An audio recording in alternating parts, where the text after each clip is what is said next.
আসসালামু আলাইকুম। এইচএসসি ২৬ ব্যাচের আমার প্রিয় শিক্ষার্থীরা, আশা করি ভালো আছো।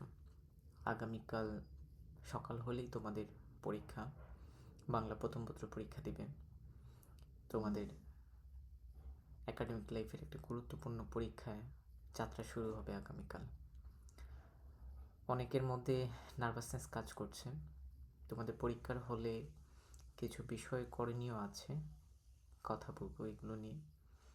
দেখো, পরীক্ষায় বসে প্রথমে যেটা করতে হবে যে নার্ভাস হওয়া যাবে না, নিজেকে শান্ত রাখার চেষ্টা করবে এবং প্রয়োজনে একটা দীর্ঘশ্বাস নেবে। সবসময় রাখবে, মাথা ঠান্ডা রাখার চেষ্টা করবে, নিজে শান্ত থাকার চেষ্টা করবে। প্রশ্নপত্র পাওয়ার পর প্রশ্নটা ভালোভাবে পড়বে, কোনো তাড়াহুড়োর কোনো দরকার নেই। যে প্রশ্নগুলো পারো সেগুলো দাগিয়ে নেবে যাতে আনসার করতে পারো, এবং যেগুলো সবচেয়ে ভালো পারো সেটাই আগে আনসার করবা। এবং মনে রাখবা যে প্রথম যে প্রশ্নের উত্তর দিবা সেটাতে যাতে বেশি সময় না দাও, সময়গুলো ভাগ করে নিবা যাতে প্রত্যেকটা প্রশ্নের উত্তর দিতে পারো। হাতের লেখা সুন্দর করার চেষ্টা করবা, বা যেরকম আছে পরিষ্কার লেখার চেষ্টা করবা যাতে পরীক্ষক এই হাতের লেখাটা বুঝতে পারে। আর একটা সবচেয়ে গুরুত্বপূর্ণ বিষয় সেটা হচ্ছে যে প্রশ্নের নাম্বারটা যেন সঠিক থাকে। যেমন 2 নম্বর প্রশ্ন আনসার করলে 2 নম্বর প্রশ্নের গ নম্বর কোয়েশ্চেন আনসার করলে লিখবা 2 নং প্রশ্নের উত্তর গ।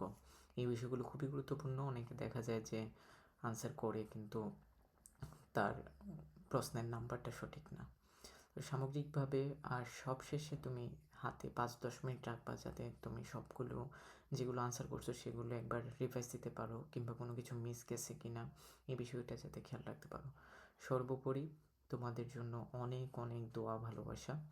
তোমরা তোমাদের ফার্স্ট ইয়ার এবং সেকেন্ড ইয়ারে পড়েছো, পড়ালেখা করেছো, নিজেরা কষ্ট করেছো, তোমাদের বাবা মায়ের স্বপ্ন আছে, নিজেদের স্বপ্ন আছে। তোমাদের স্বপ্ন পূরণ হোক, তোমাদের প্রত্যাশিতভাবে তোমরা পরীক্ষা দিতে পারো। সবার জন্য অনেক অনেক শুভকামনা, দোয়া। আল্লাহ তোমাদের স্বপ্নগুলো পূরণ করুন এবং এই এইচএসসি পরীক্ষার সবগুলো বিষয় যাতে তোমরা মনের মতো করে পরীক্ষা দিতে পারো। তোমাদের পরীক্ষা সহজ হোক। অনেক দোয়া ও ভালোবাসা রইল। আল্লাহ হাফেজ।